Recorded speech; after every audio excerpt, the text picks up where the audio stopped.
Habari za wasaa huu mpenzi mtazamaji na mfuatiliaji wa chaneli pendwa Kankono Media. Langu jina Justin Bahati, ungana nami katika habari zilizotufikia wasaa huu. Taiwan inafuatilia kile ilichokiita mabadiliko yasiyo ya kawaida katika uongozi wa kijeshi wa China baada ya jenerali wake mkuu kuanza kuchunguzwa na kusema kuwa itaendeleza ulinzi wake kwani kiwango cha tishio bado kiko juu. Waziri wa ulinzi amesema China ilitangaza Jumamosi kwamba Zhang Youxia, naibu mkuu chini ya Rais Xi Jinping ambaye pia ni makamu mwenyekiti wa tume kuu ya jeshi, na afisa mwingine mwandamizi Liu Zhenli kuwa wanachunguzwa kwa tuhuma za ukiukaji mkubwa wa nidhamu na sheria.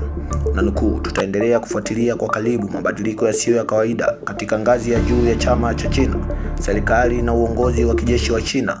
Msimamo wa jeshi unatokana na kuwa China haijawahi kuondoa uwezekano wa kutumia nguvu dhidi ya Taiwan. Jeshi la Sudan Kusini limewaamuru raia wote na wafanyakazi kutoka Umoja wa Mataifa na mashirika mengine yote ya kutoa misaada kuondoka katika kaunti 3 katika jimbo la Jonglei kabla ya operesheni dhidi ya vikosi vya upinzani kuanza. Mapigano ambayo Umoja wa Mataifa unasema yanatokea kwa kiwango ambacho hakijawahi onekana tangu 2017 yamekuwa yakiikumba Sudan Kusini, nchi changa zaidi barani Afrika, kwa miezi kadhaa. Baadhi ya mapigano makali zaidi yametokea huko Jonglei iliyoko mashariki mwa nchi hiyo kwenye mpaka wa Ethiopia, ambapo kikosi cha ulinzi cha wananchi wa Sudan Kusini SSPDF kinataka kuzuia mashambulizi ya wapiganaji wanaotii jeshi la ukombozi wa wananchi wa Sudan SPLAEO. Operesheni iliyopewa jina la operesheni ya kudumisha amani imekaribia, SSPDF ilisema katika taarifa ya siku ya Jumapili.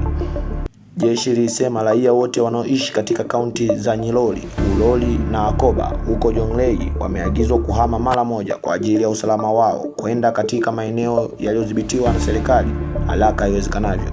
Wafanyakazi wote kutoka ujumbe wa Umoja wa Mataifa nchini Sudani Kusini UNMISS na wale wanaofanya kazi kwa mashirika yasiyo ya kiserikali pia waliamriwa kuhama kaunti hizo 3 ndani ya saa 48.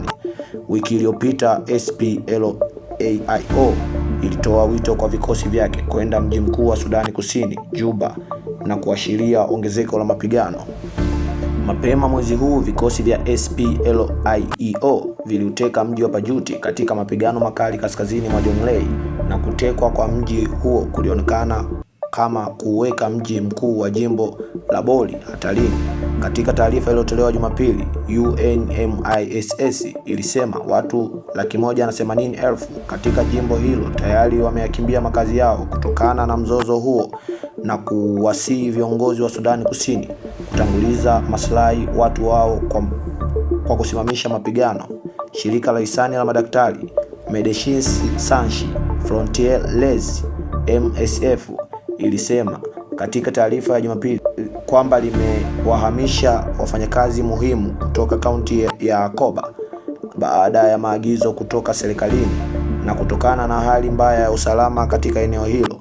Vikosi vya SPLAIO vikiongozwa na makamu wa rais wa Sudani Kusini Riek Machar vilipambana na jeshi katika vita vya wenyewe kwa wenyewe vya mwaka 2013 hadi mwaka 2018 ambavyo vilipigana katika misingi ya kikabila na kuua watu wapatao 400,000.